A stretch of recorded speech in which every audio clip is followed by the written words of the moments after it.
Se non fosse stato per il suo cuore malconcio, forse oggi si parlerebbe ancora di lui. Aveva personalità, carisma, scaltrezza, fiuto per gli affari, insomma tutte le caratteristiche del boss. Sarebbe rimasto molto tempo ancora ai vertici della malavita se nell'estate del 94 un arresto cardiaco non lo avesse stroncato all'età di 59 anni. Di sé diceva di essere un uomo d'onore, e infatti lo era per davvero. Opazzo è stato uno dei pochi napoletani ad essere mafioso di Cosa Nostra, dopo il classico giuramento con il sangue e il santino. Quasi tutta la sua vita l'ha dedicata al contrabbando di sigarette e traffico di droga, una carriera tutta in ascesa, senza troppi spargimenti di sangue, e che accanto suo una caratteristica lo rendeva unico, il lusso sfrenato.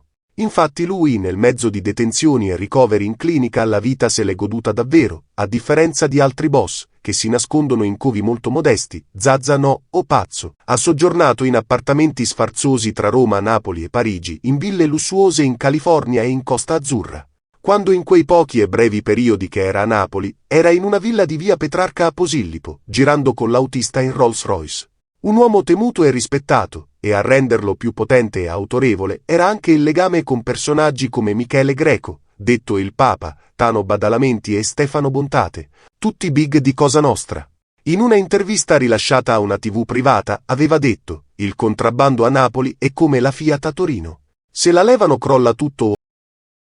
Opazzo è nato a Procida il 10 aprile del 45, il papà era un pescatore. Prima di diventare il re del contrabbando, Zazza è un piccolo delinquente con grandi ambizioni. Lo chiamano Opazzo, che non è un'offesa a lui, ma perché sia il papà che una zia avevano avuto problemi di stabilità mentale. Le prime denunce sono per porto abusivo di armi e tentato omicidio, e alla fine degli anni 60 il suo curriculum è ancora piuttosto mediocre, ma la voglia di emergere è tanta. E la sua intraprendenza e spavalderia gli consentono di farsi notare da un gruppo di mafiosi palermitani con i quali è entrato in contatto, Gerlando Alberti e Alfredo Bono, che a Napoli fanno il bello e il cattivo tempo nel traffico di sigarette. A contendersi il mercato delle sigarette sono inizialmente tre gruppi distinti: i siciliani, i marsigliesi e infine i napoletani, detti indipendenti. In tre però si è in troppi, inevitabile farsi la guerra. Dal conflitto escono vincenti gli amici di Zazza, Alfredo Bono e Gerlando Alberti. Michele Opazzo è ancora giovane e si ritrova a concordare con mafiosi di primo piano le strategie del contrabbando.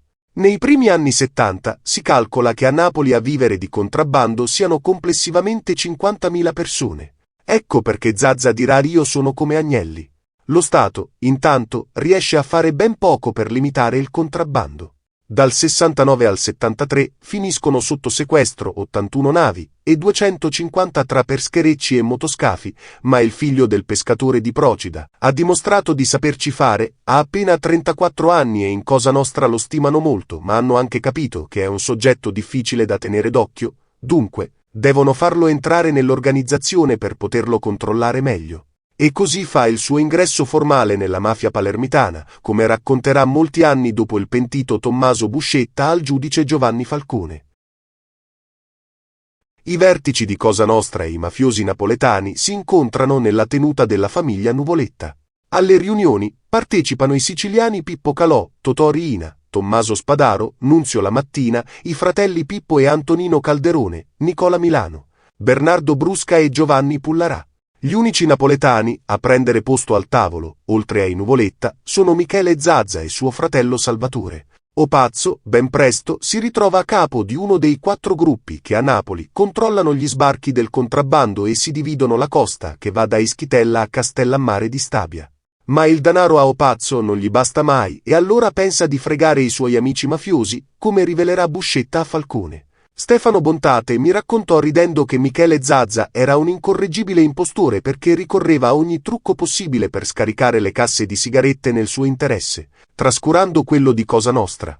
Una tesi confermata anche da un altro pentito, Francesco Marino Mannoia, che ha detto: Zazza si comportava scorrettamente, nel senso che scaricava quantitativi notevolmente superiori al tetto massimo di 40.000 casse. Siamo alla metà degli anni 70 e gli affari vanno a gonfie vele, ma le forze dell'ordine sono già sulle sue tracce. Nel 74 finisce sotto inchiesta per associazione mafiosa, insieme a Gerlando Alberti, Stefano Bontate, Rosario Riccobono e Gaspare Mutolo.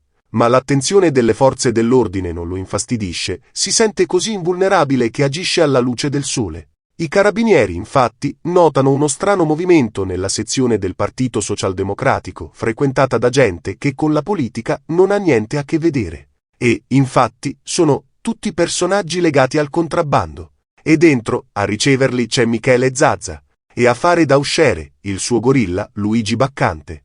In un blitz riscontrano che c'è un movimento di quasi 5 milioni di sigarette per un fatturato di quasi 150 miliardi di lire.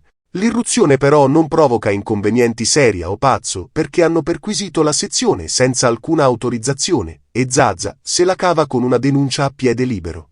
In quel periodo però Zazza deve guardarsi più dai nemici, perché si è lanciato pure nel traffico di droga e una serie di omicidi dei suoi uomini gli fanno capire che deve stare attento a dove mette i piedi. Anche Cosa Nostra si è accorta dei suoi giochetti nel contrabbando, ma per il momento ha scelto la diplomazia. Il potere cresce col passare dei mesi, ma a minacciare la serenità è una nuova figura emergente, Raffaele Cutolo, capo della nuova camorra organizzata. Il professore, come lo chiamano, oltre a mettere le mani su ogni affare illecito, è entrato pure nel contrabbando di sigarette, imponendo una tangente di 20.000 lire su ogni cassa di bionde. La violenza con la quale Cutolo mette a soqquadro Napoli e provincia scatena una guerra da centinaia di morti all'anno.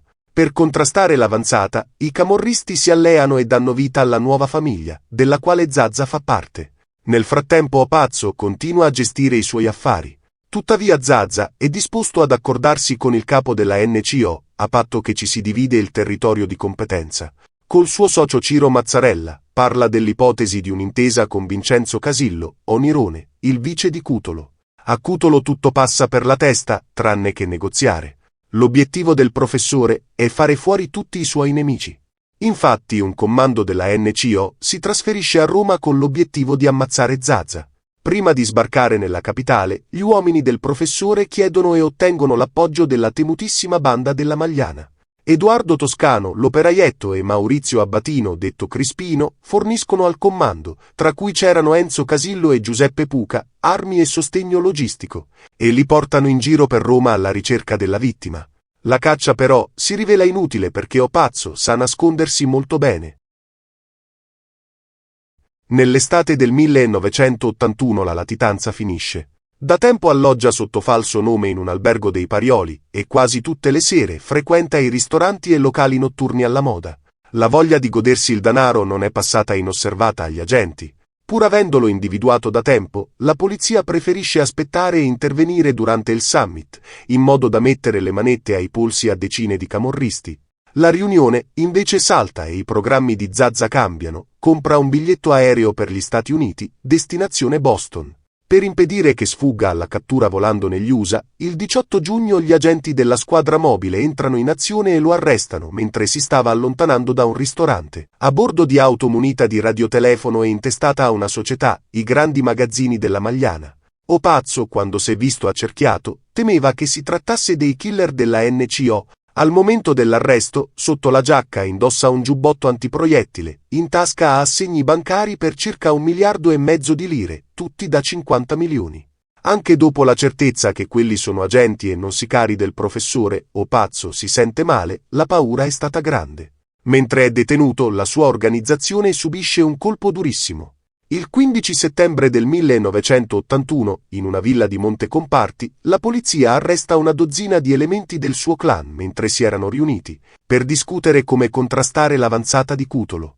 Nell'elenco degli arrestati, Fiore e Luigi Davino, Salvatore Foria, Vittorio Francato e Giovanni Riccardi, tutta gente che qualche anno dopo entrerà nella nuova famiglia di Carmine Alfieri. 4 mesi dopo l'arresto a Roma, Zazza comincia lo sciopero della fame nel carcere di Poggioreale per essere nuovamente trasferito nel reparto cardiologia. Rifiuta il cibo e i medicinali. Poi, pagando una cauzione, torna in libertà vigilata, con 2 grosse limitazioni: non può soggiornare in Campania e nel Lazio, e non può andare all'estero. Ma non rispetterà né l'una né l'altra. Il 12 novembre dell'82 lo arrestano a Roma mentre è in piazza Iacini, nella zona di Vigna Clara, in compagnia di Eustachio Russo, 41enne di Castellammare di Stabia. Le condizioni di salute sono precarie e Zazza trascorre la detenzione tra il carcere e gli ospedali. Su di lui, però, pende una condanna a morte, Cutolo vuole liberarsi a tutti i costi di uno dei suoi nemici più pericolosi. A Cutolo arriva una soffiata, Zazza è ricoverato in una clinica napoletana e a piantonare la sua camera non ci sono né carabinieri né poliziotti. Un bersaglio facile. Nel pomeriggio del 24 gennaio dell'83, 12 persone armate di mitra e pistole fanno irruzione nella casa di cura, bloccano 2 guardiamacchine e il centralinista. Sequestrano 2 dipendenti e minacciandoli con le armi si fanno indicare la stanza, la 46. Ma una volta nella stanza, si accorgono che Zazza non c'è, in quella clinica Opazzo non ha mai messo piede, fino a 2 giorni prima era stato assistito suo fratello Salvatore. Opazzo invece era alla Clinica Mater di Roma, da dove scappa il 29 dicembre dell'83, consapevole di essere nel mirino di Cutolo.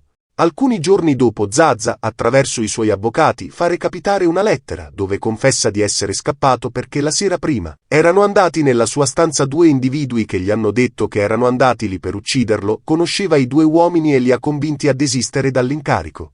Così poi si è dileguato. Nella stessa lettera afferma di essere pronto a costituirsi a patto che venga ricoverato in una clinica e che sia protetto dalle forze dell'ordine.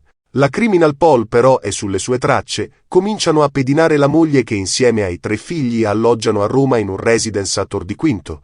La svolta è quando la babysitter dei figli, da una cabina telefonica, chiama a Parigi. Cominciano ad avere i primi indizi, e nel marzo dell'84 la moglie parte per Los Angeles, dove Opazzo possiede una sfaziosa villa a Beverly Hills, tra industriali e attori famosi. Compra anche dei vestiti estivi per i suoi figli. Così gli investigatori ipotizzano che stanno organizzando lo spostamento dell'intera famiglia negli Stati Uniti. Infatti il 15 aprile la babysitter e i 3 figli di Zazza partono dalla stazione Termini su un treno diretto a Parigi. Quella è la conferma che il boss si trova a Parigi ed insieme ai figli andranno negli USA per raggiungere la moglie. Il giorno dopo alla stazione di Parigi ad attenderli c'è Nunzio Barbarossa che li accompagna in auto nel centro di Parigi nei pressi degli Champs-Élysées. Non sono ancora sicuri se Opazzo si trovi all'interno dell'abitazione, ma a tradirlo è la sua passione per il calcio. Dopo che il figlio chiama a Roma per rassicurare i suoi familiari che il viaggio è andato bene, Opazzo prende la cornetta e chiede come è terminata la partita tra Roma e Juventus. È la prova che aspettavano. Alle 18:45 escono di casa. Il primo ad essere bloccato è proprio Michele Zazza. Dopo quasi 3 mesi viene estradato e sbarca a Roma, viene trasferito nel carcere di Regina Coeli. Nel settembre dell'85 arrestano anche il fratello Salvatore, che secondo Tommaso Buscetta è uno dei cervelli della nuova famiglia. Nella cella di Regina Coeli Opazzo stringe un'amicizia molto forte con Claudio Sicilia, napoletano legato alla banda della Magliana e affiliato della NCO. Nel giro di meno di 2 anni, in vari processi, gli vengono inflitte condanne e confische dei beni. Ma il suo cuore continua a dargli problemi, viene trasferito in ospedale dopo varie respinte. I processi e le inchieste nei suoi confronti vanno avanti, ma il suo fisico comincia a cedere. Nel gennaio dell'88 viene trasferito dal Policlinico di Napoli a una clinica di Roma per essere sottoposto ad un intervento chirurgico, quando proprio gli viene confermata la condanna a 10 anni di reclusione. Nell'ottobre dello stesso anno però una notizia inaspettata, viene annullata la condanna a 10 anni e il processo d'appello è da rifare. Libertà vigilata e si allontana anche la prospettiva di finire dietro le sbarre, ma soprattutto si allontana anche Opazzo che il mese dopo scappa di nuovo in Francia. Ma viene subito catturato in una cittadina vicino a Cannes, ma dopo qualche settimana, dopo aver pagato la cauzione, torna a piede libero. Viene di nuovo arrestato a marzo dell'89 vicino a Nizza. Dopo 2 anni e mezzo torna ancora in libertà dopo aver pagato 250 milioni di lire di cauzione con l'obbligo di non lasciare Villeneuve-Loubet. Ad aprile del 92 la Corte di Appello lo condanna a 6 anni e mezzo di reclusione. A marzo del 94 la Francia concede l'estradizione. Opazzo viene condotto nel carcere di Regina Coeli.